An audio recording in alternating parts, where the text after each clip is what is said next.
conscious business.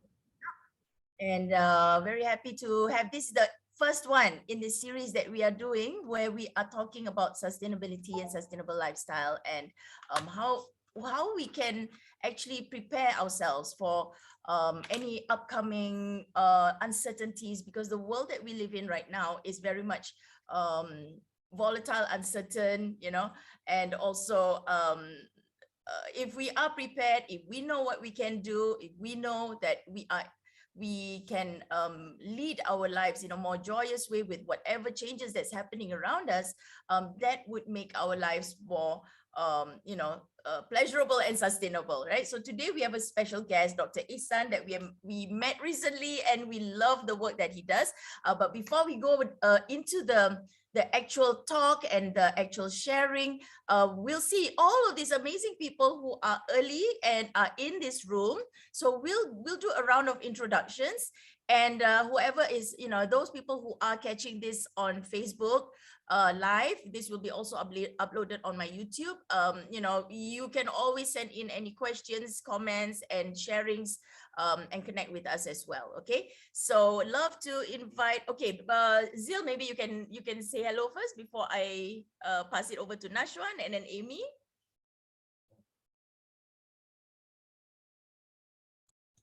Hello, good morning, everyone. Sorry. Okay, yeah, hi. Good morning, everyone. Okay, first of all, I'd like to say thank you very much for being here. I really appreciate it. You took your time to be here, Dr. Ichsan, Amy, and also Nashwan. You're here early, and you're here to learn. We're very excited about what Mushidah mentioned just now about sustainability, about circular economy, because we feel that now more than ever in these times, we need all this knowledge and we need to learn. And what I noticed is, like for me myself, like in Malaysia, recently we had floods, right? So those people who were prepared beforehand for the floods, they were able to go to a safe place, they were to shift to another place. But those who did not prepare and they were not aware, and it happened, then they were stuck. They suffered quite a bit, losses in terms of damage, their house and all this. So for me, I feel that now is a very good time.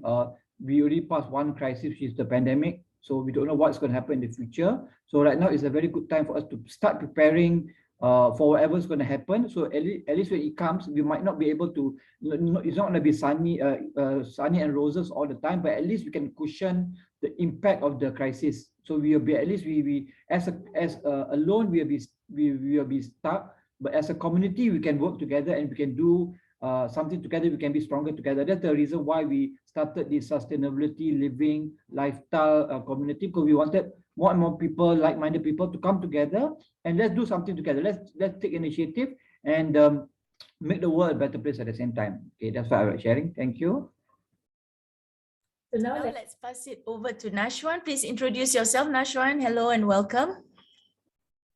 So Dr. Ichsan would know who you are, and if there's any questions, can relate to that. Yeah, go ahead. Hello, Assalamualaikum. I'm Nashwan. I'm glad to be with you because I want to improve myself and know everything about the life and more and more. Thank you so much.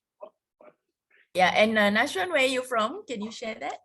Yeah, I'm from Yemen. I'm refugee here in Malaysia because of the war in my country. And also study here master. That's it. Awesome. Thank you, Nashwan. Okay, Welcome. over to Amy. Welcome, Amy. Please introduce yourself. Thank you, Mushidah. Thank you for the invitation. Hello, Zeal. My name is Amy Falcon. I am a member of the Conscious Leaders Program with Go Global, along with Mushidah, which is how we met. I am located in California in the United States, so I'm coming in on the evening. My business partner, Christopher Power, and I are launching a new organization called the Excalibur Institute, where we are preparing leaders for the coming age of consciousness. And a part of what we're doing is about grounding spirituality in the real world. And we're doing that in a very practical way by supporting a community and a woman over in rural Thailand who has a vision to take her community up out of poverty and not be limited by the class structure in which she was born. She has a beautiful vision and ambition, and we're committed to supporting her in realizing her vision for how to make her community sustainable, for them to be sustainable, living their quality of life on their terms, and we have the opportunity to learn and in turn become more connected and more resilient as a result. So I'm really interested in what you all have to say, and I'm here to learn, and thank you very much for inviting me. Thank you, Amy. And now over to Ali. Muhammad Ali, please introduce yourself. Muhammad Ali is from Sudan. Go ahead. Is your mic working?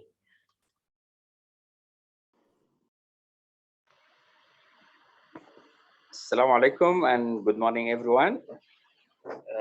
My name is Muhammad Ali. I'm the Sudanese refugees community leader here in Malaysia. I'm interested to upskill myself and my community together so that we can get equipped with the important knowledge and this digital transformation, so we can uplift our living skills and all that. Thank you so much. Thank you, Muhammad Ali. And welcome, Haryati. Can you introduce yourself? Haryati is from Singapore.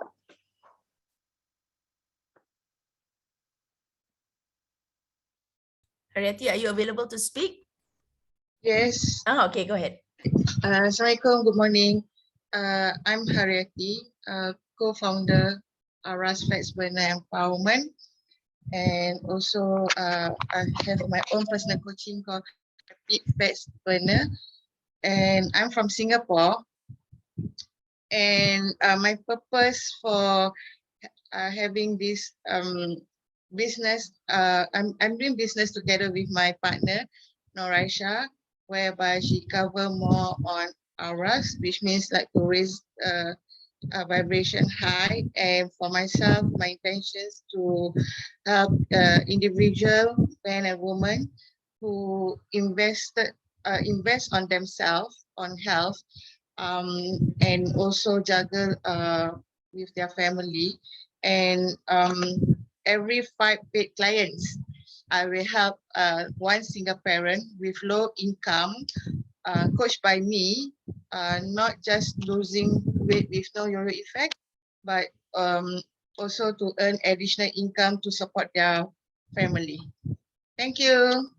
Thank you, Haryati. Okay, before I pass over to Dr. Ichsan, okay, Kak Fairuz is here, but I'll ask her to introduce yourself in the chat box later on, or later when we have the Q&A, you can come and introduce yourself and also ask questions, because I know you are very interested in this topic, right, Kak Fairuz? Okay, so let's very quickly have a little sharing about why we set this meeting up and why we set this direction towards a sustainable lifestyle. All right, and this is the first program, this is the first meetup that we are doing, and we're very, very grateful to have Dr. Ichsan to do a lot of sharing for today. And you know, since COVID, what happened was that, you know, we moved from offline, Zeal and I, we moved our business offline to do more online. And because of the pandemic, a lot of our own income was affected, and that was the first like wake up call for us, because we're like, the whole year's money, the whole year's plans, all our retreats were cancelled indefinitely or postponed indefinitely, and we had to do something about our business. And we put all of our business online. And within a month, what we realized that as we work our business online, we use the online platform at that time. You know, at that time, people were not really using Zoom and all that. We were one of the first to keep organizing retreats with meetups on Zoom. We made income in 1 month that was equivalent to 1 year in the past. So that's why we said, hey, you know, we've got to help more people. Let's help them do good and make income at the same time, make profits at the same time. And that's why we have our Leave a Legacy Conscious business. And I also noticed working with women, a lot of them are you know, that having that mindset of like, oh, I'm not confident enough to do my business, or I cannot earn as much as men, or you know, they're always having to juggle both home as well as work. And that's where I also started the family leadership community, and I saw some of the women have started thriving and now making their 5-figure monthly incomes, you know, and that really warms my heart. And all of them have a social impact at the same time. They do good and grow their business. And that was the direction that we had. We still have these groups of people that we are coaching for those people who would like to, you know, get to their 5 figures monthly from the ground up. And for those people who are looking to, you know, maybe they're not business owners, they are looking to have a more sustainable lifestyle. They are looking to grow their business or grow their incomes in a more sustainable way, or they want to live in an environment where it is suited for like today's environment. Yeah, and that's why we started this direction also, to help educate people in that transition. Like Zeal and I have also transited from that, you know, mainly urban lifestyle to now going into more nature. We are very conscious about our recycling habits, our you know, things like, as long as it's eco-friendly, and the businesses that we work with. And that's where we are moving our business and our life is. And we want to invite all of you here, especially those in this room who are leaders in your own right, and you have your own circle of influence to lead people towards a more sustainable lifestyle. Yeah. So a little bit of background about us. We've been doing our conscious business for more than 10 years. And in 2019, we were recognized by the Intellectual Property Office of Singapore and given the Brands for Goods Award for community development. Yeah, and this was us in 2019. And our work also involves corporate training and also encouraging corporate training, corporates to do good in their brand, yeah, with their brand, and also business owners to do good as they grow their business. Yeah. So one of them is Haryati, who's in this room as well. You know, she is one of our clients who has scaled up and created a social impact through her business as well. Yeah. And these are some of the things that we have done also in the past, where another client of ours, this is Farida Jamal, we brought her to Batam, and she was also sharing and empowering village kids playing the angklung. And here Zeal is with the community, the homeless community, low income community, to build them up and also getting them opportunities and also solutions to their problems. And here I am with the refugee community as well. So we are business owners who go down to the ground, get our own research, and really see what is required of each segments of people that need help. And that's where we focus the solutions based on certain of these segments. Yeah. And we also have projects. Right now, we do have a new project in Cambodia, in the remote villages, for the solar energy, to bring them some light, especially those who have to travel at night to the mosque and you know, to wherever it is, maybe to the city, but it is totally dark where they are. So we've started with this project, and our first client that we work with is from Germany, and they contributed solar panels. And this is the work that we also do to help people in Cambodia, and also providing clean water, because these are basics. Yeah. And now we're also working with two amazing people that they are unfortunately not here right now, but I'd love for you to meet them in future meetups. This is the land here in Desaru, where we work with Ashraf Bakar, who is the founder of Alia Farms. And he is also building sustainable farming in Desaru in Malaysia. And we've started our lifestyle also getting to be more in touch with nature, right? And this is also another village in Cambodia where they are really, you know, really living in poverty with very little, even agriculture. They don't have that. So perhaps, you know, this is something that we can have Dr. Ichsan to also share with us on how to activate such villages as well. Right now, we provide food in this manner, and also some education for them as well through their community, through the community leaders. Yeah.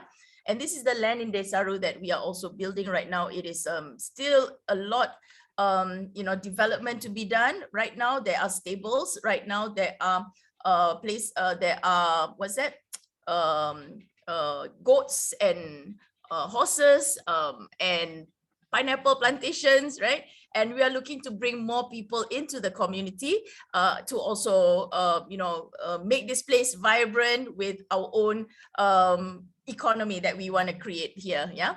So the intention of this particular community is to get business owners, entrepreneurs, investors, or individuals to share resources, knowledge, and opportunities to start creating your own sustainable lifestyle and to live sustainably in a joyous way. It's not anything that we want to build communities that do not run on, or created based on fear, but rather it is joyous. But we know what is happening, how the world is transiting, and let's do this as part of the solution instead of trying to counteract problems and all that. But we're creating solutions in this manner. Yeah. So the people behind the Desaru project include Ashraf Bakar, Nazir Hamza, and the Love and Respect family, which is us. And a little bit about Ashraf, he does sheep breeding, horse riding, and courses on livestock, internship and training. He also conducts farm visits and barbecue nights in Desaru as well. And this is the kind of activities that we are looking to also start igniting again after COVID, right? Because it was put on hold for the last 2 years plus. Yeah, so we're starting again in March, end of March, that we are going to start inviting people over to view the land. And Nazir is very active also in Singapore, educating people about the environment and farming. And he is also the founder of Changko Zen. Yeah. Yeah, and this is us. We are people who create and help build leaders, community leaders, and leaders who can create transformation within their own circle of influence or globally through their products and services. Yeah, so we provide those mentorship as well.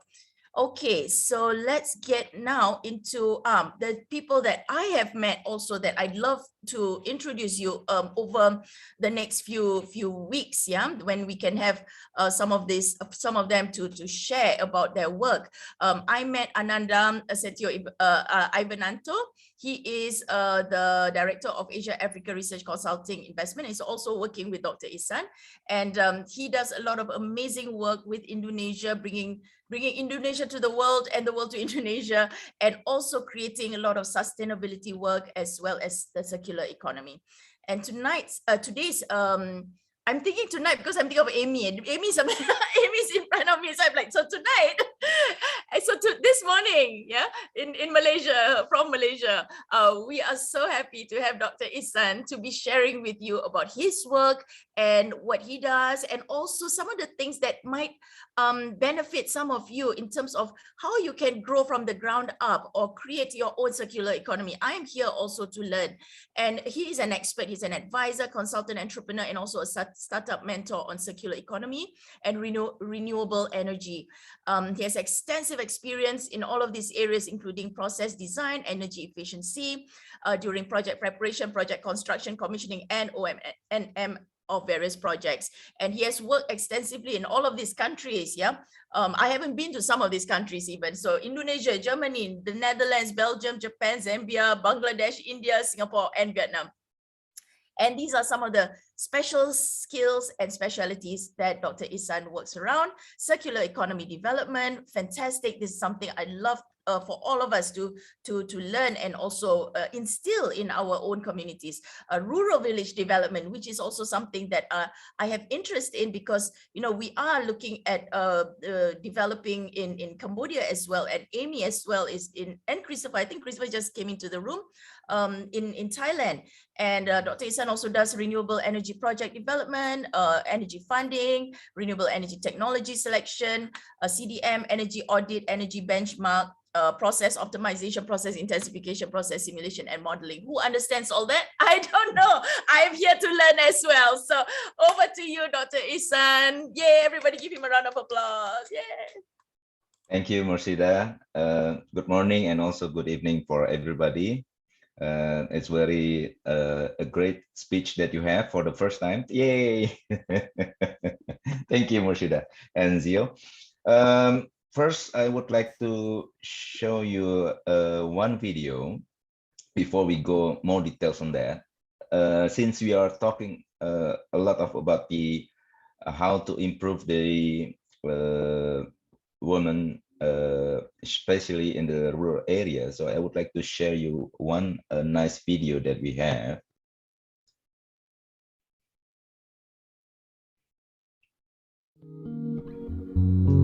Can you hear the voice now? Mushidah, can you? Can hear. Okay.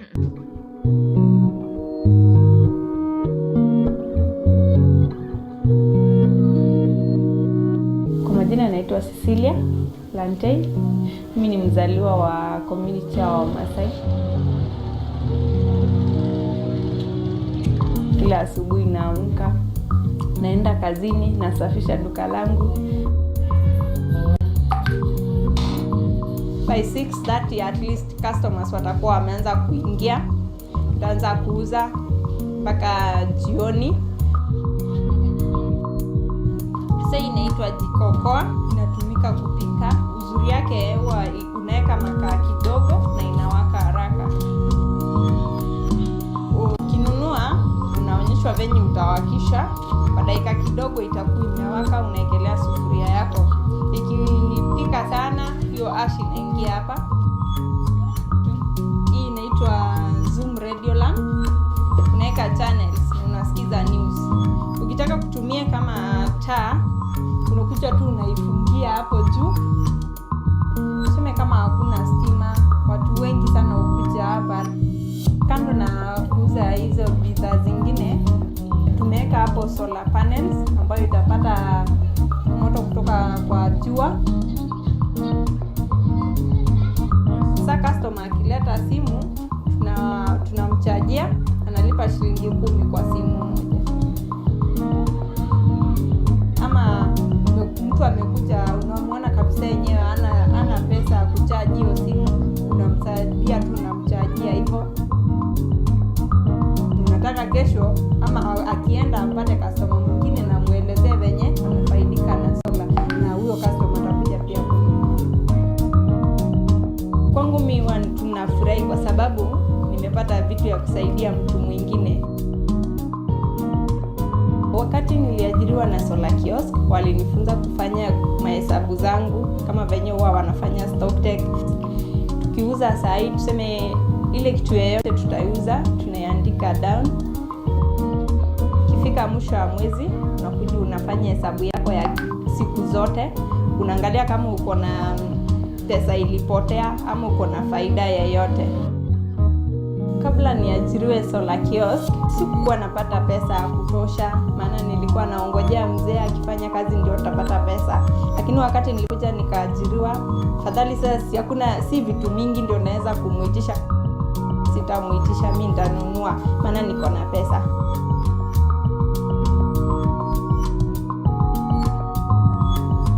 Mali hapa si mahali pabaya, nimefurahia kukaa hapa.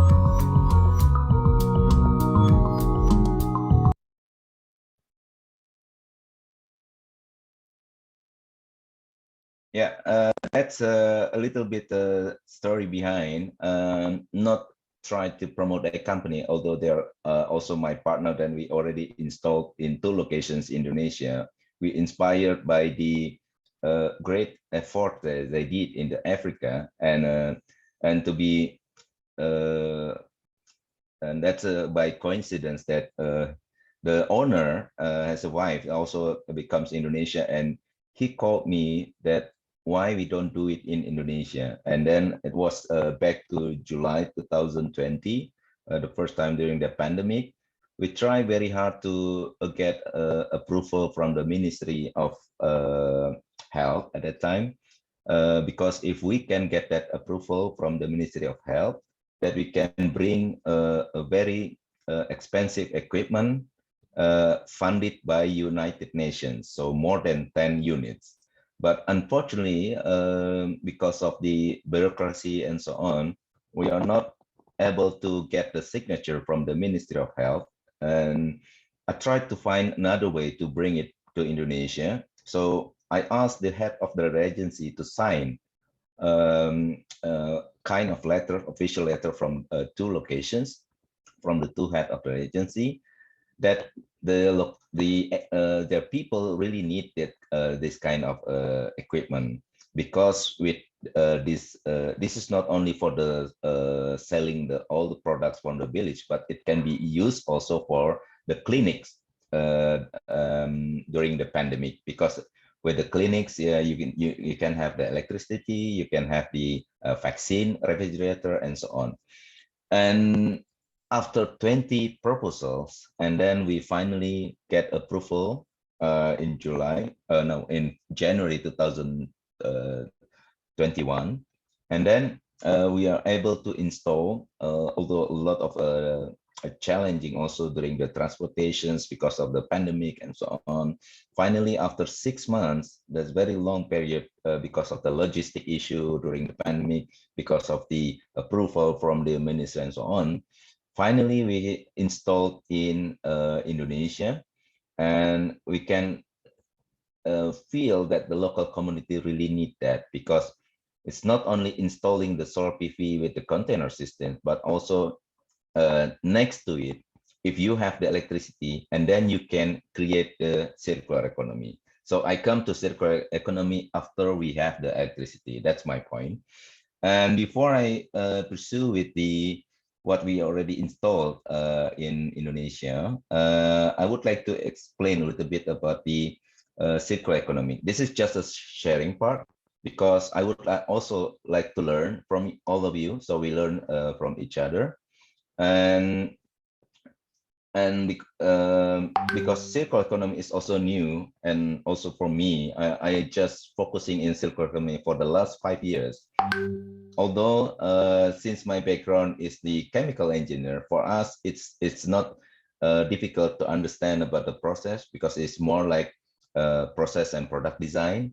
I also finished my bachelor degree in the chemical engineering, and my master degree in Germany for renewable energy, and my doctorate degree also in Netherlands for process and product design. So 3 of them is very good core skills for circular economy.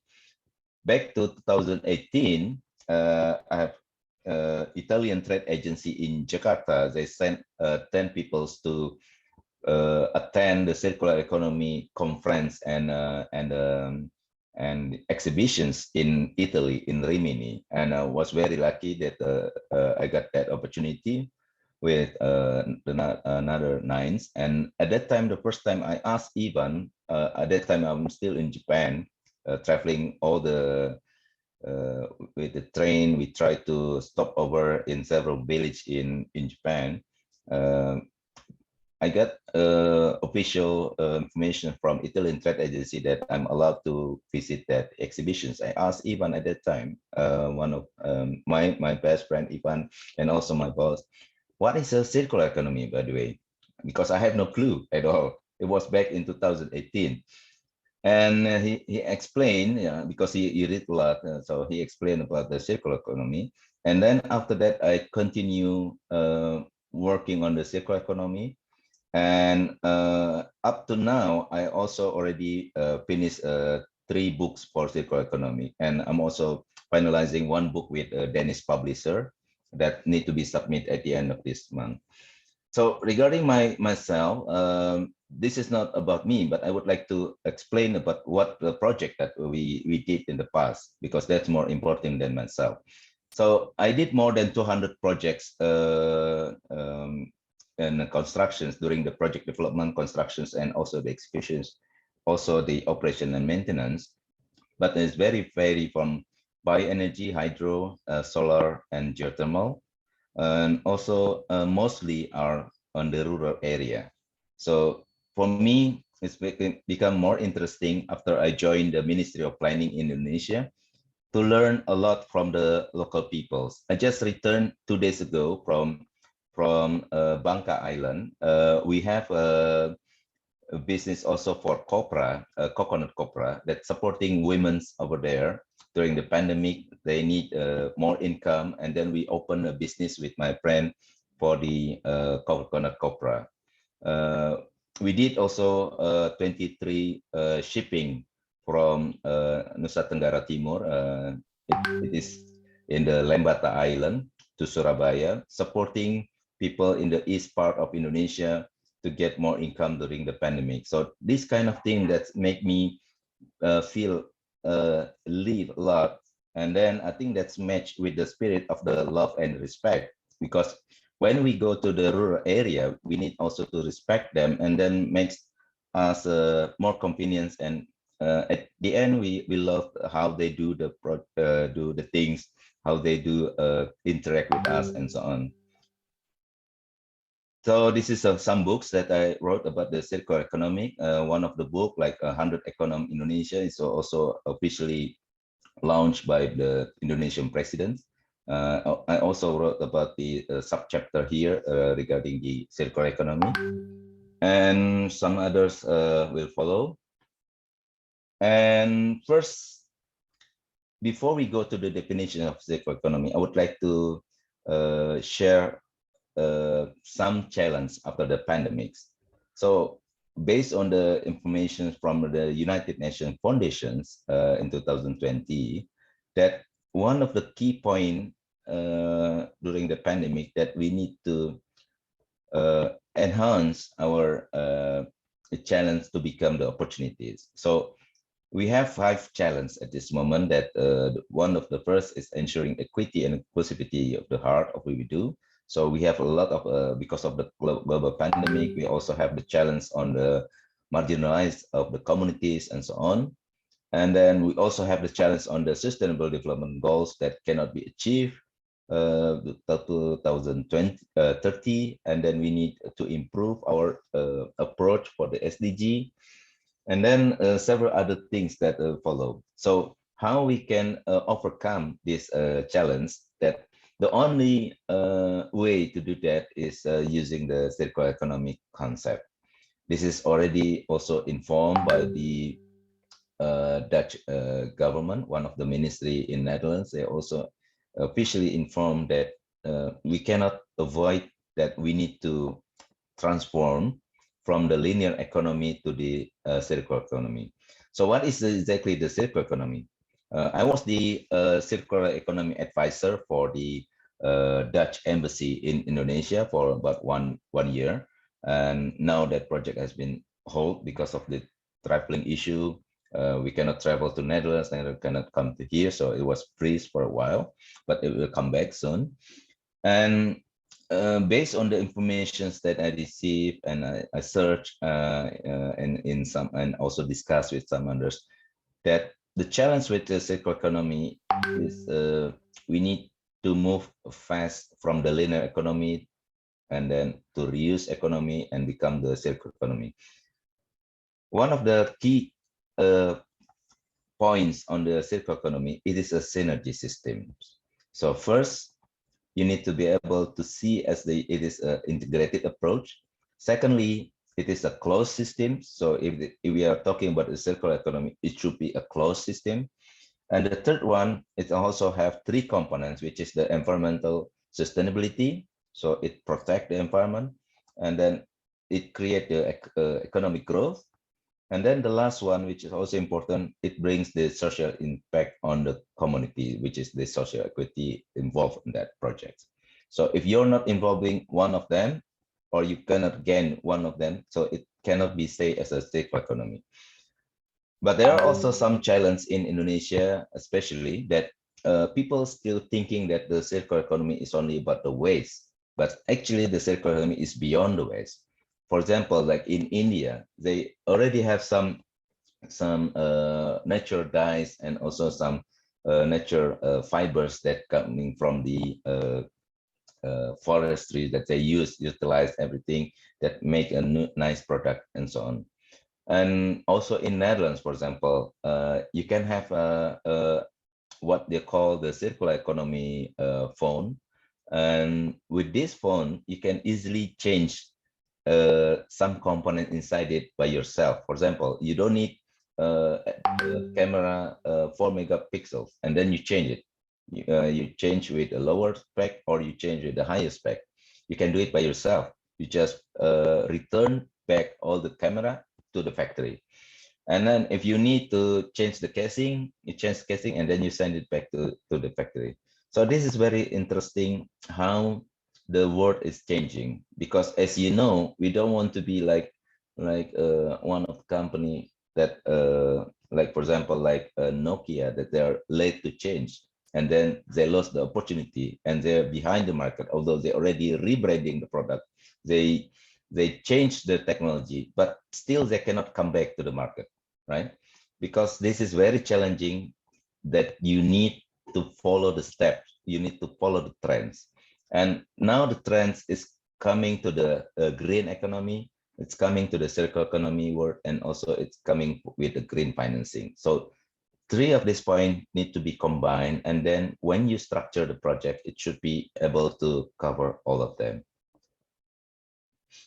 And this is how people in Netherlands do the sustainable design. They have the special, in Amsterdam, they have a special projects on it that invested a lot on this. So they start with designing the sustainable. So most of the people, when they come up with the sustainable projects, they see, oh, I need to bring the solar PV, I need to bring the biogas, I need to bring hydro and so on. So at the end, you lose the actual issue there. What are the people needs? So when we structure the projects, it should be able to come up not only from the top down, but also from the bottom up. So for example, that if you bring a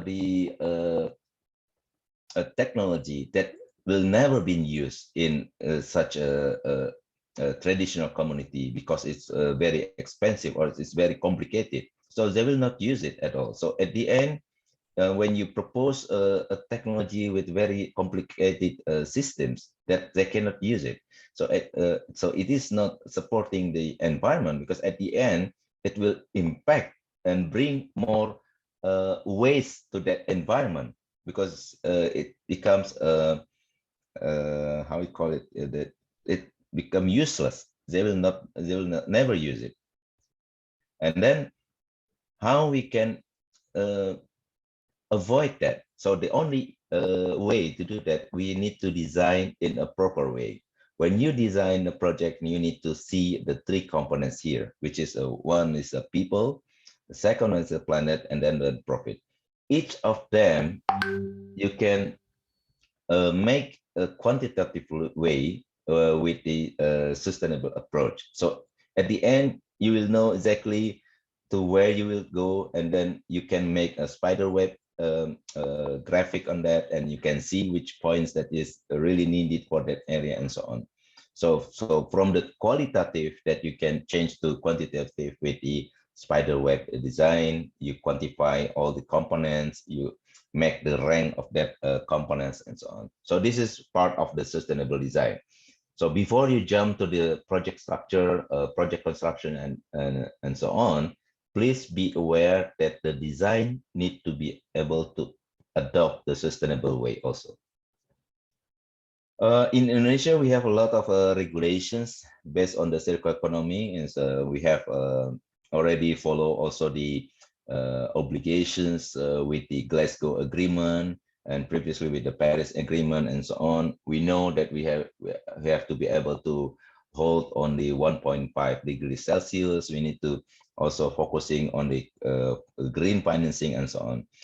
At this moment, I'm also involved with the G20. So the Indonesian government via Lemhanas, they issued official letter to me to and also the other 5 people to support, to give the input to our president, and they expected to be able to finalize this input next week. So we are working very hard on that to give the official inputs that probably can make Indonesia better in a sustainable way. So this is what we are working on also, because the event will take place somewhere in March, if I'm not wrong, 11th of March.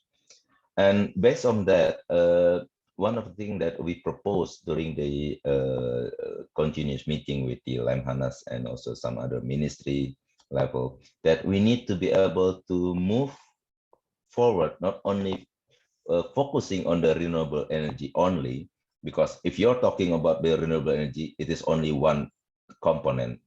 And this one component is probably only a linear economy, because when you utilize the waste for electricity, it is not a closed loop. It is just only one line, and this is what we call the linear economy.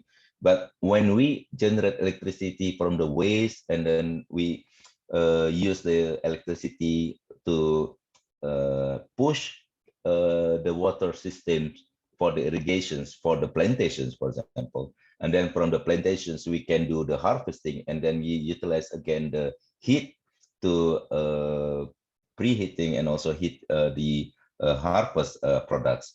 And then you have the remaining waste from the agriculture side, and then you bring back to the your power plant, and then again generate the electricity, and it becomes the closed loop. Then what we can call it as the circular economy. So this is just an example how we can distinguish between renewable energy as one part, and then integrated approach with the circular economy, which is the more comprehensive way. Indonesia also have busy with, a lot now with what we call the food estate. The food estate is it's a really huge project, opening the land for the agriculture. The government would like to be able to secure the food resilience, and to be able to do that, a lot of area has been open, forestry has been cut, and so on. So for me, I'm not a fan of the food estates because it, for me, I see this more destructions more than they securing the food itself. But in the other way, this also can create jobs for local community. So we need to be able to adopt to this change, but we have slowly we give more inputs to the government that do the post harvesting in a good way, do the crops in efficient way, and then not opening so much land for these food estates. So one of the biggest food estate in Indonesia currently is about 200,000 hectares of land, but not in one piece land, but distributed in several areas, but in one province, which is located in the South Sumatra. There are some others like in Kalimantan, they have 30,000 hectares. They have also in North Sumatra and so on. I discussed also with the agriculture expert in Indonesia that they also see that this food estate that has been developed in Indonesia is more than, it's not a food estate yet, but it is more like a crop estate. So when we see this is a food estate, it should be able to bring the food, not the crop. At this moment, still about the commodity, there are no post-harvesting, especially using the electricity from the renewable energy. But we are on the progress and the process to endorse or to bring that idea to the government. So hopefully, yeah, in the near future, that the food estate issue and also the branding will be changed in more sustainable way. One of the things that we can see as a circular economy approach in the smart farming, for example, that there are two types of the, yeah, sorry, still in Bahasa here, but I can explain to you in English. There are two types of farming, one with the bigger land area, and then the other one with hydroponic. Two of them has a advantage and disadvantage, but the most important thing is how we can integrate with a lower cost of efficiency, and also we have a high efficiency on the cost, and how we can utilize the post-harvesting using the renewable energy to reduce the CO2 emissions, and also to put the IoT sensor to be able to achieve high efficiency and high productions. So this is already started in some area, also in Indonesia, but we need to be able to see that this is not just to bring the technology there, but also how we can communicate with the local community to be able to run this facility at the end. So this is just explanations about how we can do with the smart farming concept based on the circular economy. And the other one, if you see the smart fishery, for example, on the left side here about the Sustainable Salmon Center. So we are working already in Lampung. Me, Ivan, and Awina project already working in Lampung for this. We got the 50% budget from the government, and then 50% we invest by ourselves. What we would like to do is we would like to make the Salmon Center in the land base. It is not on the sea, but on the land with the recirculating aquaculture systems. We put also the maggot black soldier fly that utilize the waste from organic waste from the surrounding area. And at the end, we also get the salmon that can be used for human beings. Supporting this facility will be the renewable energy from the small wind turbine. We have a 500 watt wind turbine and 1 kilowatt wind turbine, and solar PV, and also the IoT systems. Now is the project completions is already about 90%. So next month it will be completed, and then we will start to do the trial on that. The second then that we can see here is also the Sustainable Algae Center. So I started the Algae project since 2010 when I returned to Indonesia. I'm one of the first to grow spirulina in Indonesia in the bigger scale. And then at that time we utilized the waste from palm oil meal from the palm oil meal effluent for the algae cultivations. So we have spirulina, we have chlorella, we have nanochloropsis, and so on in that facility. And unfortunately, when we do the handover of the project, because that project was funded by the Dutch government and with one of the Dutch companies, and I manage it in Indonesia, and we have to do the handover. When we do the handover, the company that running this facility would not be able to continue because of the cash flow issue and so on. So they closed that facility and they change it with a concrete area. So it's very tricky one. But we are now working very hard with the Japanese companies, start to see another opportunity for Euglena. Myself also have a small business with my friend in Singapore that we would like to do the trading for algae producing in Indonesia and expand to the worldwide. So that type of the things are still working in that sector. And the most important thing, if we would like to make in the circular economy concept, that we utilize the wastewater from the environment, and then as the product we can slowly promote as a feed, food, and medicine, of course with the special requirements on that, because should be able to do some proper treatment, and also the materials. In Netherlands, we already use algae for the tissue products. So you can make a tissue, a toilet tissue from the algae, and also some other nice product from the algae.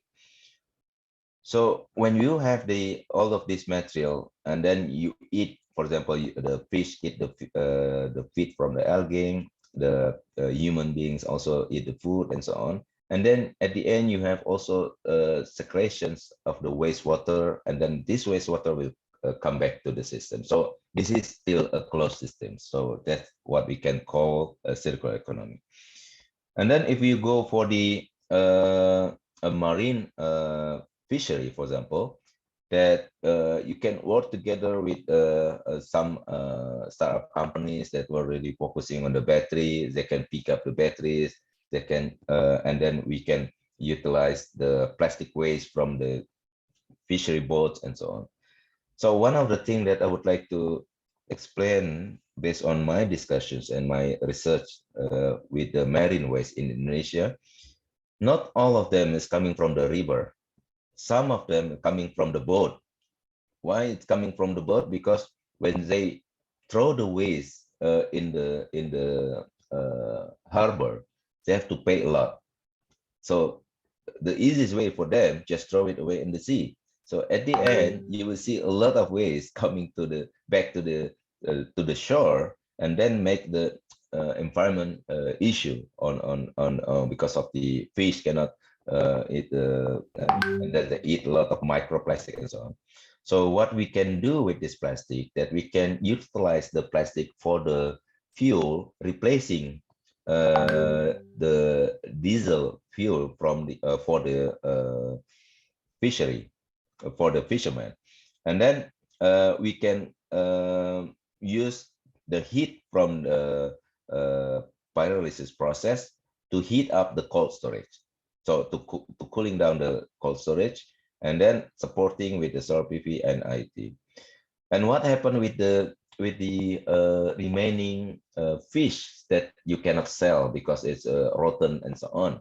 You can use it as the potential source for the biogas, and this biogas can produce heat, and then it can come back also to charge your battery system. And this battery, if you have the battery boat, and then you can bring it to the boat also.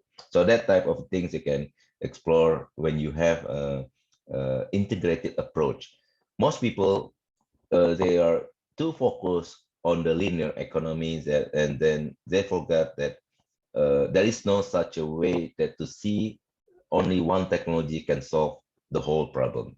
So the beauty of the circular economy, that you combine all the effort, you combine all the technology to be able to solve the real problem nearby you. So if you see only the, for example, like a solar PV have the limited access for the sun in Indonesia, only about 3 to 4 hours. But what happens if you combine it with the wind? If you have the wind with the small wind turbine, then you can recharge your battery, and then with that you can expand the projects with the more sustainable way to do the irrigations, or you to do for other purpose of electricity. And you can also do the what we call the smart green tourism. This is the concept that I prepared during the pandemic, and see how Indonesia needs more about the agriculture sector, but not only a simple agriculture, but it should be also integrated approach. So imagine that you have a restaurant, or you have a tourism place that you have a lot of people coming to that area, and then it means also you bring a lot of waste. So what happened with the waste? You can utilize the waste for the food or feed of the maggot fly, and then you can use it for the fish, and then the fish you can eat also in your restaurant, for example. That type of thing. What happened with the liquid waste? The liquid waste you can utilize for the microalgae. And then who will work here? The sustainable income will be the advantage from the local village. And then you can put the component like renewable energy, solar water generator. So the solar water generator is more like you can get the moisture, the water, the drinking water from the moisture.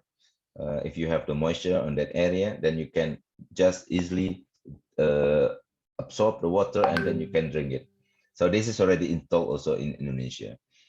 And then what happened with the agriculture? All the remaining from the maggot excretions, the maggot also can have the very good organic fertilizer, or from the algae can also use as a fertilizer. And then you can bring together all of these components from the biogas for your rural farming. This is about the sustainable products that we do in Bandung. So on the left side, we already utilize the diaper waste. So one of the challenges in the landfill waste is the diapers, like like Unicharm diapers and so on. So we utilize these diapers for the materials that can replace the concrete. We make it as the panel, and that panel attached to the frame. In that frame, you can find tunable the size and everything. But we already do the trial now in Bandung. It looks good, and then the process that we do, it's also quite simple. We are on the process now to do patent these products to be able to expand this business in other locations for the BOP house or the base bottom on the pyramid in Bangladesh, for example, that we would like to do, and some other locations. And in this year, we already discussed also Awina, me, and Awina is a company that I work with, Ivan. It's a Japanese subsidiary, and we are already working discussions and have the MOU with Mozambique. So in this year, we will go to Mozambique, hopefully, after everything traveling is done. And because our Indonesian ambassador in Mozambique already called us to be there, and we already have MOU with the Mozambique companies. So one of the things that we will bring is probably this type of the housing that can be utilized for the local community, not for their home resident, but more for the other infrastructure purpose. On the right side here, you can see also some ways that you can utilize. There is a coconut waste that you can utilize for the place that you can put the eggs, and also for other like plate and or cups and so on. So this is I think it will be interesting because I have my own coconut business also in Bangka. For us, is the most challenging one is to get rid of this husk. Of course, you can use it for the pit, for the how you call it, for the cocoa pit and so on. But always the challenging to bring all together at one time, because when you start the cocoa pit business, you cannot just send 1 ton or 2 ton. It should be a lot of tons. And then our business just only about 20 ton per month. It means that yeah, the coconut husk, some of them we also burn for our heating up the process to remove the moisture from copra. So we only have a small amount of the fiber and also the husk. So if you can combine all this together and make a sustainable supply on that, I think it will be a great project to make it as the X container. And as I heard also from my friend in Singapore, they need a lot of containers like this because one is sustainable, and then it's very interesting product to promote. The other thing that we can see also the paddy rice and waste. There are a lot of nice component from the paddy that has not been utilized in Indonesia. For example, like for the brain oil. The brain oil is the oil that track between of the paddy husk and so on, and it has not been utilized in Indonesia. We have so much types of paddy rice, but not being utilized for the higher value of the products. And we also have a lot of palm oil waste that can be utilized not only for fuel but also for the soap. And also for the feed from the cattle. And on the left side is a wood pellet. Sorry, forgot to put there. It's a wood pellet. I have also cooperative with some of my friends. We have established a cooperative 2 years ago, and we have 55,000 hectare land in Bangka. It's a social forestry. We work together with the social community. Now we are on the process to get the signing the MOU with the local state-owned company for electricity, we call PLN. So we would like to replace the coal with the wood pellet to reduce the CO2 emissions on that area. So it's already on the process. We already do also the seeding and so on.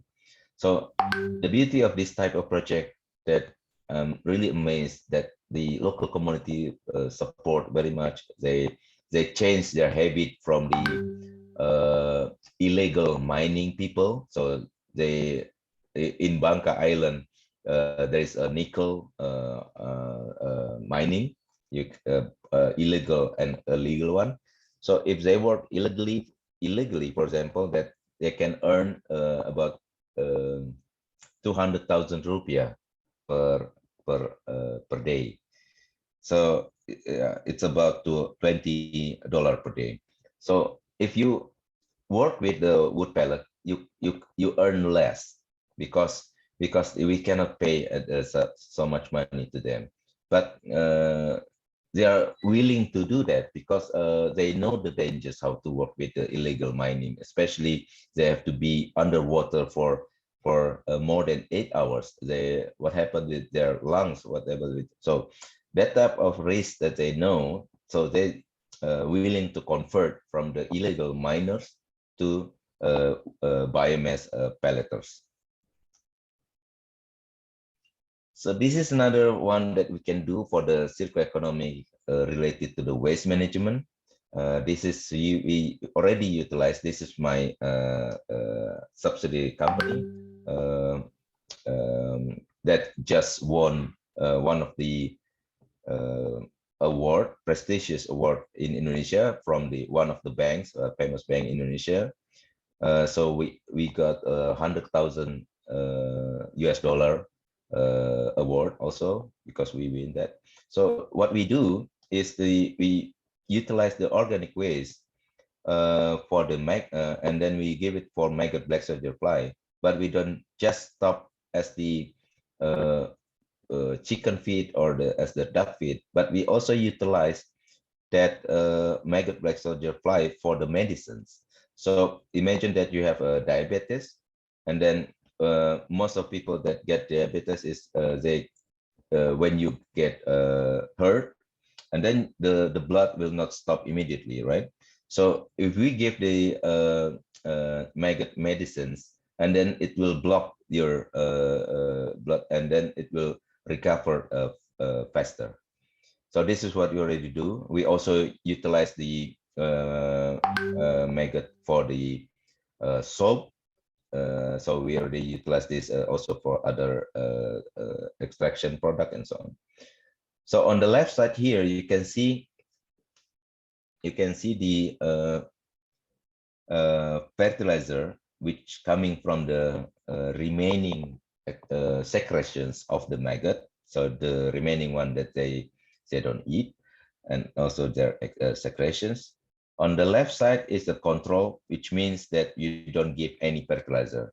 In the middle one is the chemical fertilizer. On the right side, you are using the organic fertilizer from the maggot secretions.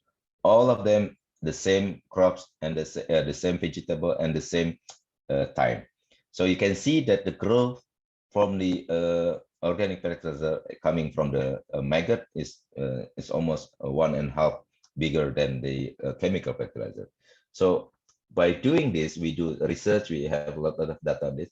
We can prove to the local authority that it is a good way to change with the organic fertilizer. And this is what we can do also for the marine waste management. We can, as mentioned earlier, that we can utilize it for fuel heat and so on, but we can also make it as the potential application for the apps. So imagine that you ask people surrounding on the beach, hey, can you help us to collect all the waste? Yeah, you can make up apps, and then when you collect all the apps, and then people, for example, in Canada or something, and then when they buy coffee, and then and they pay extra, not $1, for example, they have to pay $2 because the other $1 you give it for the people that collecting these waste in Indonesia. This has already happened actually in Denmark. So one of the company in Denmark already operated in Indonesia. They have the coffee shop also in Denmark. They pay extra, it's a bit expensive because they pay the fishermen to collect all the waste in Indonesia. Yeah, so I would like to emphasize here also, renewable energy is good, but it is just one of the component of the circular economy. When you only focusing on the circular economy only for the renewable energy, it is not a circular yet because it is only a linear one. When you only focusing on the e-mobility, this is only a linear one. But imagine you can make a good ecosystem for this, and then can generate the green economy and then bring value to the local community. So three components that are important for the circular economy is one is environmental sustainability, should be sustained. Second one is the economic growth. And the third one is the social equity. So these type of things that really need to be aware that a lot of things, about definitions, wording, and so on, make people confused. But for me, circular economy is very simple. It is a closed system. So whenever you see it is not a closed system, it's not a circular economy, and then should brings all the three values that I mentioned earlier: environmental sustainability, the economic growth, and also the social equity. You can see also a lot of markets is going on now for the, especially for the carbon markets. Yesterday, I met buyers of the carbon credit focusing on the rural village that they would like to do a token system. They got the funding from the cryptocurrency money. They would like to enter in the project. They're based in Bahrain. They also focusing in Indonesia. So a lot of things from Japan. They also have a lot of patience to come to Indonesia for this type of project. So, but I see carbon credit is like only topping on, like in a pizza, like good is like how you call it, just additional flavor. But the most important thing is to reduce your CO2 emissions by introducing the right components in your project, renewable energy, energy efficiency, and also some other technologies. Yeah, that's all from me. Maybe we can have discussions. This is some projects that I did from the renewable energy community and so on. In total, about 200 villages already installed the technologies, developing, do the trainings for the local community and so on. So I'm traveling around for this 1 week already, 4 locations already, just returned also from other locations. So Indonesia is too big to explore. You can imagine we have more than 17,000 islands. Even for me, when I travel to Papua, we installed electricity in Papua, 25th of December last year. And then we tried to finish in, we succeeded to bring the electricity using the renewable energy, solar PV and wind, and also battery at the 1st of January. And I thought it's already one location is enough, but they have several islands like that. Even in the west Papua, I think more than 100 islands are not electrified yet. So there are challenges on that. So yeah, related to the circular economy, a lot of things can be done, and maybe we can do synergy between us. I give it back to Mushidah. Thank you. You can always ask me, and then yeah, thank you so much, Mushidah and the team. Yay, Dr. Ichsan, complete and a lot of information there that I'm very Zeal and I are here. We are actually in front of each other, and it's like we're so inspired. Yeah. I saw a few questions in the chat, including Kak Fairuz. Fairuz, do you want to unmute yourself and ask your questions? I know you've written about the smell and also solar energy. Go ahead. Hello, Kak Fairuz, your mic working? Yeah, go ahead. Can you hear me now? Yes. Okay. So basically, solar energy has become so expensive in this part of the world. Governments are not actually encouraging. Like in Australia, they will actually give you some money to actually install in your own homes and then sell it back to them. But we don't have such a system here. I'm just wondering if Indonesia does that for their people to just quickly put up solar energy cheaply and cut down their bills. Yeah. Is it like that in Indonesia? Yeah, thank you, Fairuz. Yeah, I'm to be honest, we have the same situations because I'm also busy with the changing the regulations. I'm one of the team on the preparing the renewable energy law in Indonesia. So we have about 10 people there. For these 2 years, we are pushing up from the policy advising the government to change their regulations. But it's always still a long way to go, and we will not be able to get like Australia or Germany or other European countries that they get incentive on that. Even our fossil fuel, for example, the coal, there is one research coal in Indonesia, they get even 23 subsidies. So you can imagine that in renewable energy, Indonesia have to compete with the sectors of the coal, for example, that they have 23 subsidies. Renewable energy doesn't have the subsidy. So the price is also always challenging. But when because I'm traveling around also to the remote area. When you talk about the remote area, so there's still opportunities. Why? Because the diesel price, when you bring the diesel to that remote area, the price is always almost like double when you install the renewable energy. So it depends on how you put your technology in that area, and also it depends on which technology that you use. For example, you can have the electricity with the solar PV, and then the sun will give the electricity, and then you can utilize the electricity, and then you can store it in battery. Or you are not storing in battery because battery is expensive. You store it as you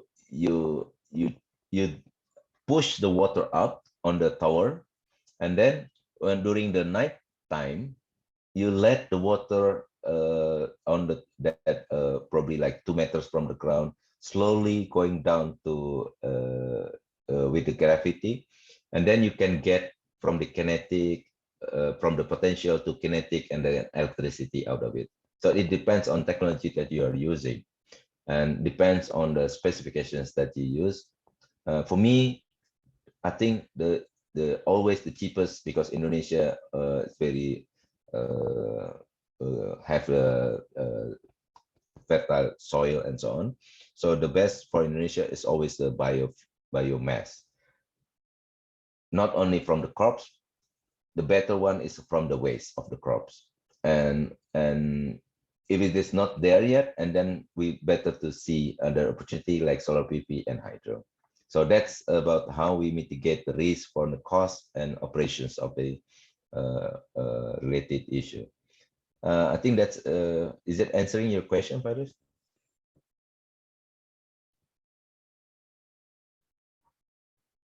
Kak Virus? Yeah, can you hear me? Yes, now I can. Yeah, okay. In Africa, when that video you showed, they were fixing their own solar energy so simply. I don't know if we can teach people on ground to be able to do some small things for themselves so that they can have some renewable energy on their own to be sustainable. When I was in Australia doing community development, we had all this biofuel from waste, from human waste, but you see their weather is such that it gets dried straight away, there's no smell. But if we use the same technology here in Asia with humidity, it can be quite uncomfortable. When I saw that video on the restaurant and a lot of people using them, and you want to take the waste from there, straight away I thought again about what I saw in Australia, where the waste is straight away taken into dryness and used as biofuel. So is it applicable to us for such technology, being humid and all? Yeah, there are several technology that already installed also in Indonesia. For example, for my project, we have like a mobile toilet, and then the output is not, there is no liquid from that toilet. It's totally dry. It is a dry toilet. It's very common everywhere in Indonesia and also overseas. You can have it already. Or you can have like fertilizer machines that whenever you eat at home, that you put on the like a small container that you put your organic waste there, and after a couple hours it's already come out with like a powder, So there type of things already exist and already used in several locations. But for me, technology wise is one thing, but the most important thing is how you change your mindset on that. For example, in Indonesia, for example, that Indonesia, it's also still challenging how to bring the idea for people to dump their waste in the proper way.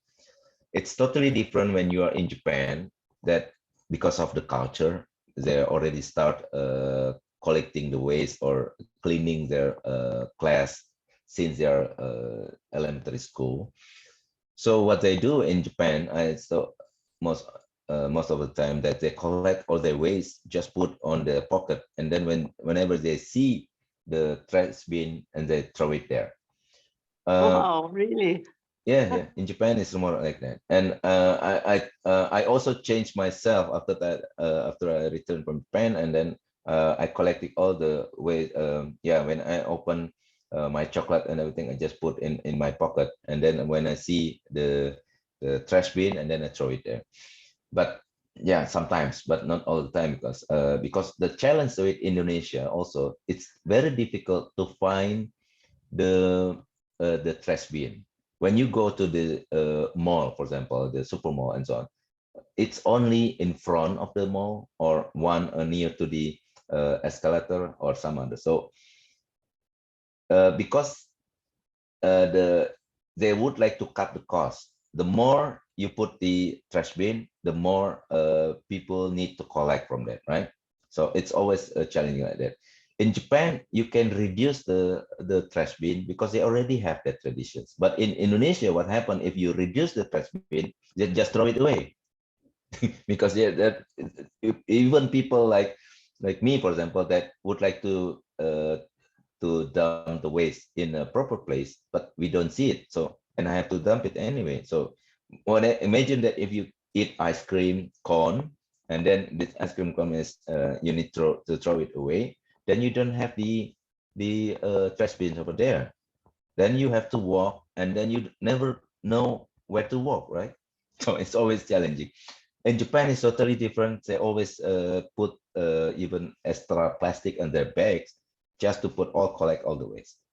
So it's about the mindset. I think it's not about the technology. It's about how we change our mindset to be able to, in a sustainable way. Great. Yeah. Anyone else? Any questions, comments, sharing? Go ahead. Thank you for I want to say one thing, Doctor. Is there any society or any movement to teach people how to make things? Seen some in Vietnam where they push it through the ceiling, and some chemical, and they get light from the sun. If there is some movement that is teaching people to do small things, this will give a lot more awareness.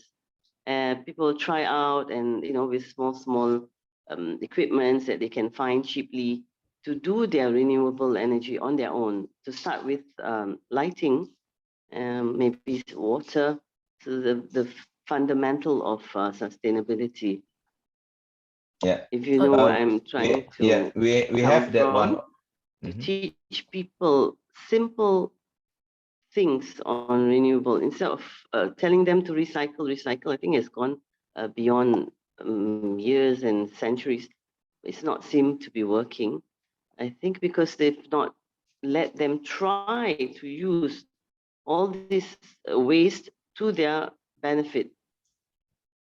Yeah.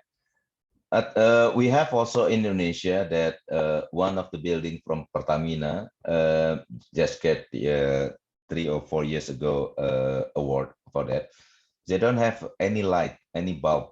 They just put the plastic, they put everything, the mirror and everything. So during the day time, they still get the light from the sun. If there is a cloudy time, they put additional electricity, of course. But it's already happening also in Indonesia. But I'm different than extreme environmentalists, for example, that for me, I would like to see it, what is the real issue. For example, I'm just coming back from the coal mining. If you're talking with the extreme environmentalists, they will say, oh, coal mining is totally banned. You have to close it anyway. But what happened with the people work over there, right? Because Indonesia has more than 200 coal mining. And it's not about the coal itself, because if people understand, coal is coming also from the biomass, and then during the pressure, long time impact on the soil base, and then it becomes as a coal. You can increase the coal pressure to be able to make as a graphite or graphene or diamond even. It's already done. So there is a graphene, graphite, and also diamond can be utilized from the coal. Is it coal bad? No. In China, they already use coal for diamond. So it depends on how you use it. Is it the power plant, coal power plant is bad?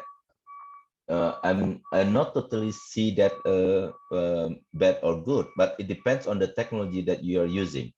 Most of the coal power plant in Indonesia is very old installed. So the challenging part with the old technologies, they don't have cyclones, they don't have capture CO2, fly ash, bottom ash in a proper way. So, but if you change that technology, it means that you can also save your CO2 emissions, right? So I'm totally different than environmentalists would like to stop the coal immediately. No, because it will create more issue. It will create a lot of people suffering, no work. And when they stop, people, especially in rural areas, they don't have everything. So therefore, for example, I also do now the post mining to change it in a sustainable area after the post mining of the coal. That's also interesting. We bring the local wisdom, how they change the nature dyes and everything to be as part of the new business after the post mining. I gave you another example. In Indonesia, there is also new regulations that in some area we cannot use plastic. Of course, it's good, but it depends. In the past, we don't have to pay plastic, but now we have to pay as the customer. We have to pay the plastic, which means that it brings more benefit to the entrepreneur, right? So they reduce their cost. They don't have to pay the plastic, and now we have as the customer, we have to pay our own plastic. We can change, of course, we can change with the bioplastics. I also started up the bioplastic project factory in Bangladesh, but during the COVID it was stopped. We already did several research on that. We have already find the partners in Bangladesh. We would like to establish the factory soon, but because of the pandemic, it delayed for another 2 years.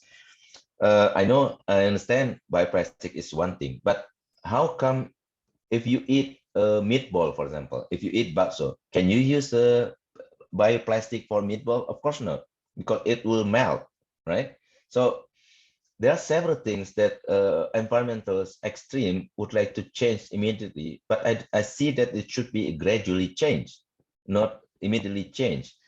That's really happens when you change the plastic to now you also see in Indonesia there are a lot of shopping mall or grocery stores. They change the plastic with the fibers, even worse, right? Because how you can destroy the fiber in a short period, right? The plastic you can change it, but you need a proper technology to utilize that. You can have the pyrolysis technology and so on. So for me, as a process engineer and a renewable energy practitioner, I see this is about how you change your mindset of that one. You don't see it is the plastic is your enemy, for example, but you need to see the core business, the core issue on that, and how you can utilize the plastic for added value for another one. So you can use it for the diesel replacement, for example. Yeah, I think that's a partly that hopefully it can answer your question, Paris. We have two more people who want to ask, Kulwinder as well as Muhammad Ali. So go ahead, please. Kulwinder, you can start first. Yeah. Thank you. This is very informative session, but like how Dr. You are talking about all of these things, right? Changing immediately, it's like not gonna be possible. Even like when we are talking about, like say in India, when I'm growing up, like everything we are utilize and making like all the manure and everything. All of a sudden, as a human, we want like more everything. We don't be satisfied what we get, right? And we buy like other fertilizer from outside and we ruin our lands. And even like when you're talking about wastewater, I remember now almost like 35 years I'm outside from India. My father, I think like around 1988 or something, like he went to Greece where he learned like how to use like used water from like going in the nulls from the outside. Then like I think 3 years we have like a fish like grown up like in one pond. And these things, like when we are coming natural again, it's gonna take time now. We get like too much modern, the way we think. Even like the plastic or wastage foods, like I'm gonna give an example now. I'm 30 years in Canada. Government, they provide 3 bins for your house. And they are charging us. One is going all the like bottles, the plastic container and stuff like that. But like some people, they are super lazy. They are not dividing. They throw everything in a one. Like what government can do now, right? When wastage of the foods, like when me and you are growing, we have like only eligible to get a water. We don't have a juices. We don't have a cokes. Who created? Human. Now we are controlling. It's gonna like take years of the time. But like I come and sit in a console, I almost like 12 years back when I'm a mom for 5 children. Going to send your child with the competition marketing, with the branded clothes, you can't afford it. Then you talk to a couple people, we sit in a console and we bring this issue, we need a uniform in this school. We did it, we fight for that, like you have to come together. But one person can't do anything. Because today's world, everybody is a leader. Nobody wants to listen and come together. That's like the biggest problem we are finding. I'm finding like when we are talking, everybody having knowledge. We want a solar energy, this energy, even like in my house, like I can say, if I want to put a solar energy, it's expensive. And the old houses, the way they build, you can't do it. And when we are talking, we can't like get like 1 point and we run for that. It's gonna be impossible. Before, when we don't have a lights, we are running for bulbs. Human create this, right? Now we are saying it's like a dangerous. Even like I will see in 30 years in Canada, when you're living in an apartment, you are giving a lump sum like a rent amount. Some people all day and night never close their lights. Now, like since pandemic, we are doing Zoom. When we're sitting on our computer, we want to see like a fair skin. We need 3 lights to on and beside our computer. What we are doing?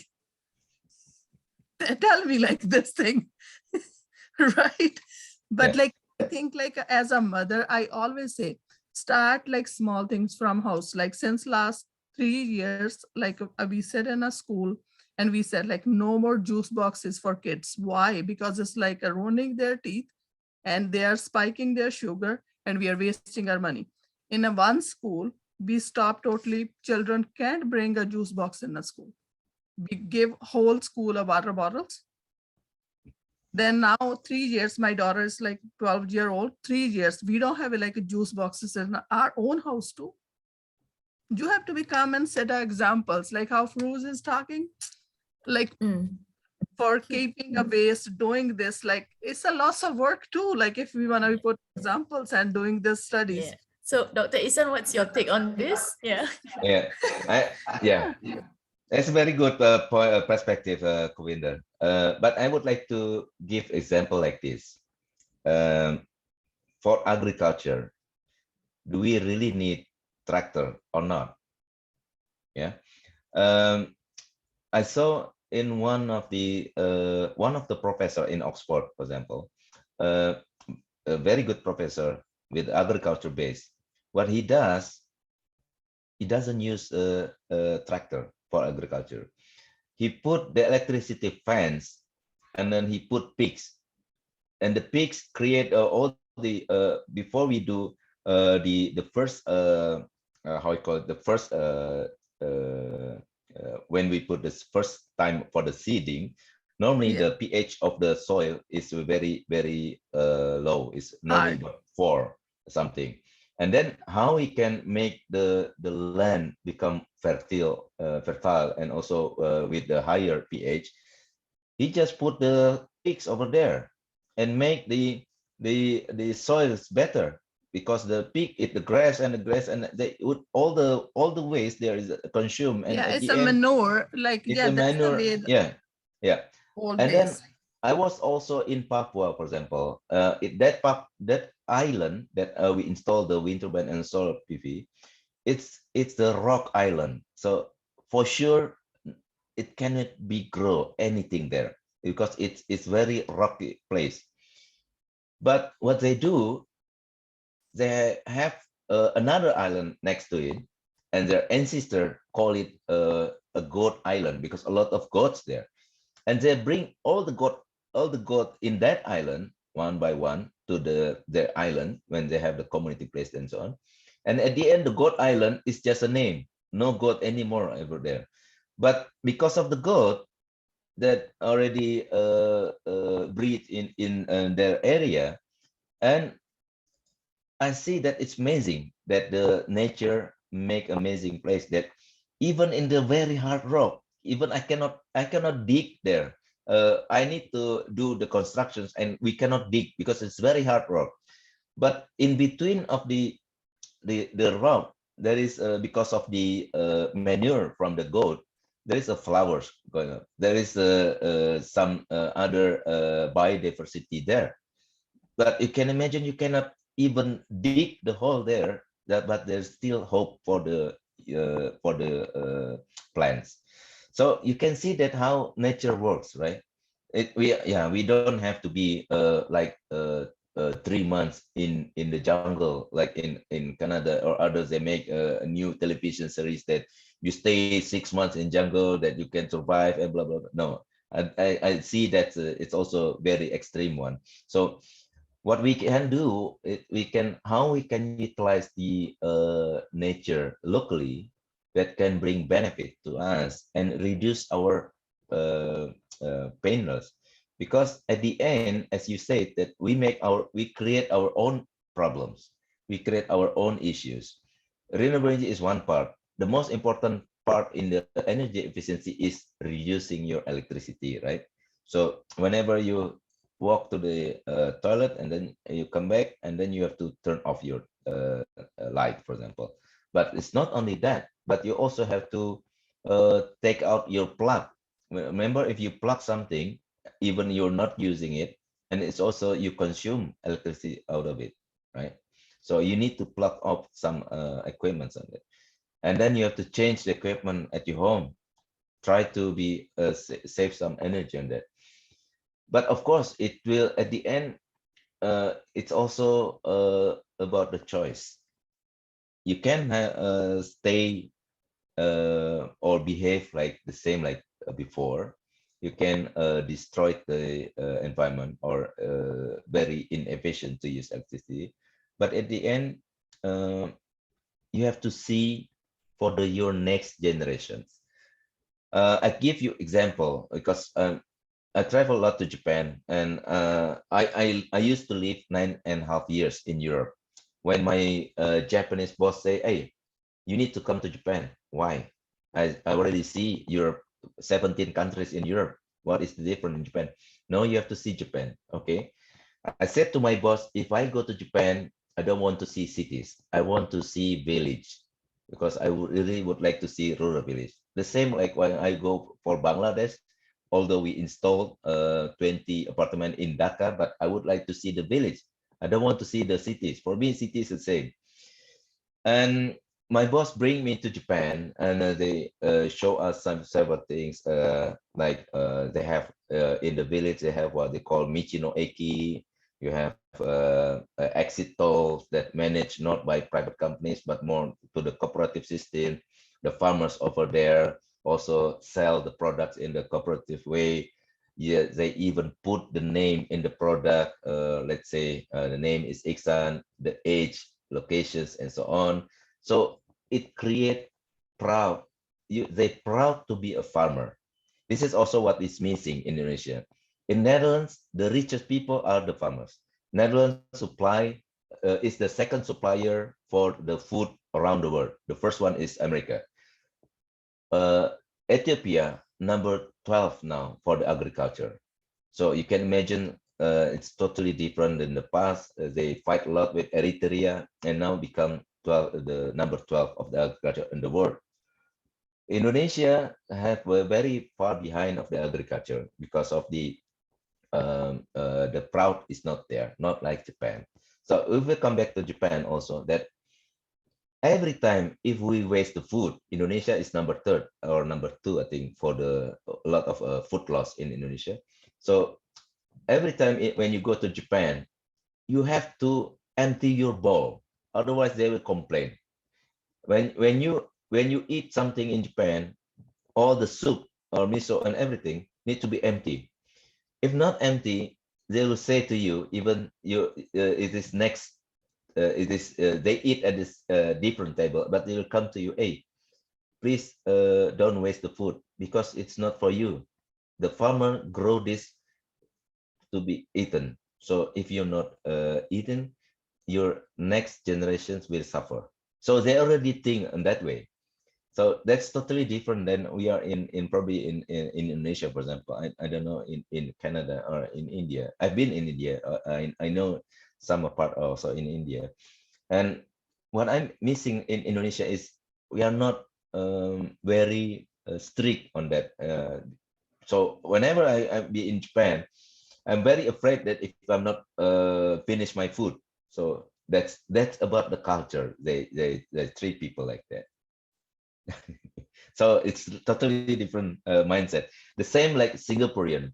When they're in Singapore, they're very afraid to dump their waste everywhere because you get fined. But when they go to Malaysia, for example, they throw away everything there, right? That's yeah. That's totally the same. So regulations need to be there. The mindset need to be changed, and then next to it, you come with the technology, because technology can solve only a few things, but the most important thing is the mindset. Oh, so agree. Exactly. That's exactly it. The mindset, once the mindset is there, people become solutions focused, and also the leadership, right? Like all of you, you have your communities, you can spread that through your sharing. Okay, we've got time only for like 2 more questions. Ali and Christopher have been waiting. And then after that, please stay around. We want to take photos. Okay. So if some of you are not camera ready, you want to put on lipstick or adjust your hair, you can do that. Go ahead, Ali. Yes. Thank you so much for giving me the opportunity for this participation, and also thank you, Doctor, for the very informative and sharing with us all these experiences and knowledge. Thank you so much. My point is, I also agree on the idea of the awareness supposed to come first, and then the technology and the other solution, because human being is always have to be the first change. My question is regarding the aquaponic.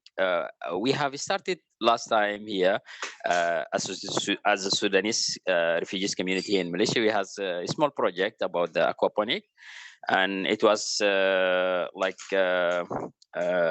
very impressed with this circular economy because we did only 2 items. It was the fish plus the plants, which was sea bak choy.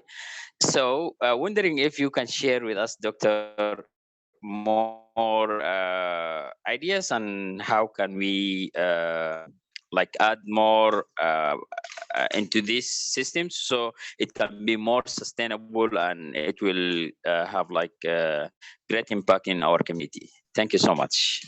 Yeah, thank you, Ali.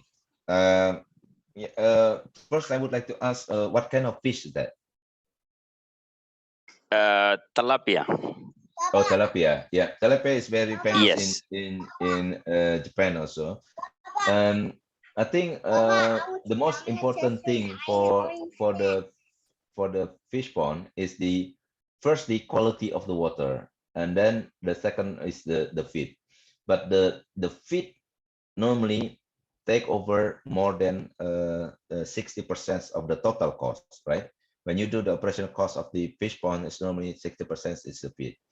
So how you can reduce the feed is you can utilize a lot of things. For example, like you also have in Sudan maggot black soldier fly, as I saw some already developed there, and you can also utilize other source of feed that combining with the organic waste from your home, for example, or combining with the urine waste from your home. And the other one that costs you a lot in your fish pond is of course purifying the water. And how you can do purifying of the water, you can do a lot of biophonic, how we call it, the biotreatment for the water. Of course, it will take a bigger space, take a little bit longer, and so on. But you can also combine between the bio and also the mechanical processing of that. So yeah, yeah, I think it will be interesting if we can discuss some more details later on that, Ali. Sure. I will be more interested also to get in touch with you more in many details. I really find it so informative and also new ideas and great things to be shared together, inshallah. Thank you. Beautiful. Ali. Okay, Christopher, go ahead. Most welcome. Thanks. Hi, Dr. Ichsan. Hi, Chris. This has been spectacular for me. I just came out of a healing session. I then got in the middle of a massive flood because we're having them here in Australia. Had to get on a bus and survive that. I've been walking around the supermarket and I've soaked up every word you've said, and it's been worth every minute. Real wisdom. Very deeply spiritually based, very profoundly human, and filled with wisdom, and I've loved every moment of it. Now, I'm someone who usually jumps in, but this time I listened and absorbed it all. I also, my whole family, children, community and everything are Thai, and they live in Thailand. We have 3 pieces of land there. One we're growing rice on, one we're developing, and another one we're growing all sorts of organic foods there. This is a community. Our family is about 50 people, if you extend it, and another 100 people in the local community. So I know exactly what you mean when you say, take me to the villages. Completely love it. And apart from congratulating you on a very heartfelt and grounded presentation about, not trashing the coal, not going to the extremes, but really in that sweet spot in the middle. I've learned so much. I want to thank you. And 2, I'd like to invite you, if you ever come to Thailand, to come and visit our village. And through Mushidah, I'd like to stay in touch as we develop this whole community, because we want to set a pattern, not only for sustainable environments, but for sustainable communities, and the interplay of human beings and the earth, and creating profit at the same time, all 3 that you mentioned at the beginning. So I'd love to stay in contact with you and go further with that when the timing is right. Yeah. Thank you, Chris.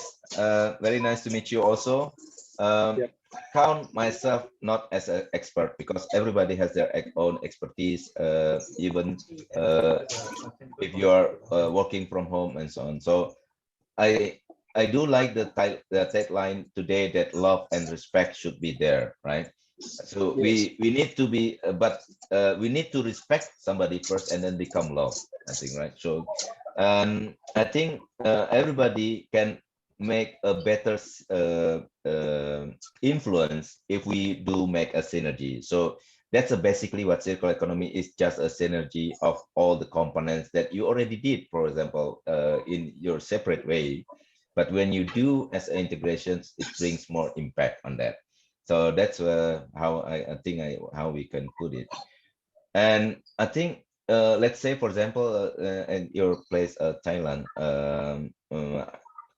I think the best that if you have a piece of land over there and then you have the local community surrounded over there, it will be interesting that you explore more the local community, for example, their food or their cuisine or their traditions or their ethnic technology and so on. And then you make, for example, like you like to promote their culture in front of others, make a kind of either as a museum or is it just exhibitions or just a restaurant or cafe or whatever, but with their taste. So I totally against some people that they make a very nice cafe, for example, in the middle of the local community, that they have their own culture, but they don't sell the culture in that cafe, right?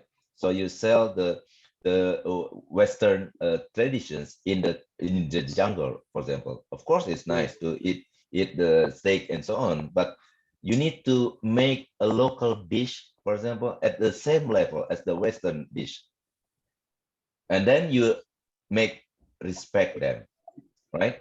If it is not even in your menu, it means you don't respect the local community surrounding you, right? Yes, look, I'm sorry to interrupt, but this is exactly our plan. Everybody I know in the West is trying to import California to Costa Rica. I want people to come and experience Thai culture and how massively transformative it was for me to live in that culture. I'm stuck in Australia because of COVID, but I'll be back with my wife and family. But they transformed my whole view of humanity in the world without saying a word, just by soaking up their traditions, everything that you mentioned, their culture. They transform me. So if we invite people to Thailand, it's going to be to experience and respect the Thai people. And it will be done totally on their terms. And people can come and experience that rather than try and westernize Thailand. It's brilliant. Exactly what you described is exactly what we're planning for this community. Thank you, Chris. Okay, how do you all feel inside your heart? Do you feel like warm and fuzzy, like like me? It's like, oh, okay. I mean, you know, this is really something that is like, you know, this meeting was intuition based. I just called, like, okay, I messaged in the group, the sustainability living group, that, you know, I want to do this, and I'm just called to do this, and I can feel that we are all being in the motion of creating changes that will help as many people who want to receive this knowledge and make that change. Yeah. And Amy, you said something. Don't make the rest of the don't make the rest of the California. You want to say hello, Amy? Hello, the California native in California. Yeah, don't make the rest of the world into California. I'm right down. Like, I'm right there with you. I love San Jose very much, so I like California. Yeah, well, I live in a very different part of California. I'm in the Central Sierra Nevada mountains with things like snow and fire and drought. But we're in a rural area, and everybody thinks, oh, California is Hollywood and Silicon Valley and LA and San Francisco. It's a massive amount that's rural, farmland, cattle land, forest. And like rural Thailand has better internet than I do. Just saying. So yeah, I really enjoyed it. Thank you very much. Thank you, really Amy. learned a lot from what you're saying. And like I say, in California, the circular economy thing has Just so been you know, talked about for Amy years, but I and I worked really like together the on designs Thailand. you've got. Yeah, thank you, Amy. Yeah. Thank you. All right, everyone, we're going to close this room. So what we're going to do now, we will, take a photo and we'll keep in touch. Zeal, do you want to say something about the inviting them into the community? Okay. Hi everyone. Thank you very much for coming. I really appreciate very much because we did this in full faith. We were inspired to do this, and we didn't know what the response going to be like. Because most people, when you talk about circular economy, sustainability, they glaze. They cannot relate to what we're doing. Because for us, we have learned from different mentors, and we are based on spiritual and based on science, right? We know what's coming up, but a lot of people, they're not aware. So that's why we said, okay, never mind. What we do now is we must educate ourselves, and then our goal is to save as many people along the way, and as well as leave a better place for our next generation, our children, so that they don't have to suffer because of certain things that we do, our mistakes. So this is a very good start, the first meeting, and this is not the end. We're going to continue to do more talks on this. And if you guys like, because you guys are in our database, we will add you to a group in our system Kajabi, where we can start doing conversations. Like we can post things, you can share whatever knowledge you want to share. It's a good start. I prefer a system like Kajabi or any kind of a CRM system versus WhatsApp or FB, because that one is not under our control. The FB can be hacked. WhatsApp can be, it's not, the privacy is questionable. So I'd rather we have our own system. I can add in Kajabi, then we can start doing our sharing of knowledge and continue our conversation there. If you guys like, I will add you, I will send the next email, I'll send you the link to the community group, then you can join as well, and we can continue our conversation from there. Yeah. Sharing. Yeah. Thank you. Thank you, Zeal. I would rather to have 10 very strong people like all of you here, rather than 100 people that disappeared after the conference. Yeah, sure. Yes. Yeah. I agree. Okay, come, let's take all your beautiful pictures together. Okay, 1, 2, 3. Oh, okay, Ali, Nashwan, you want to turn on your camera? 1, 2. There, Nashwan's coming up. All right, 1, 2, 3. Yes. Okay, everyone. Thank you so much. Thank you, everyone. Yeah, we love Okay, thank you, Dr. Ichsan again. Give Dr. Ichsan a big hand again. Hey, Dr. Ichsan, great work that you're doing. Allah bless you. Some mistakes. Yeah, thank you. Thank you, Dr. Ichsan. Thank you so much. Thank you for joining. Thank you so much. Bye-bye. Okay, Yeah. bye. Talk to you later. Bye-bye. Bye. Thank you. Thank you.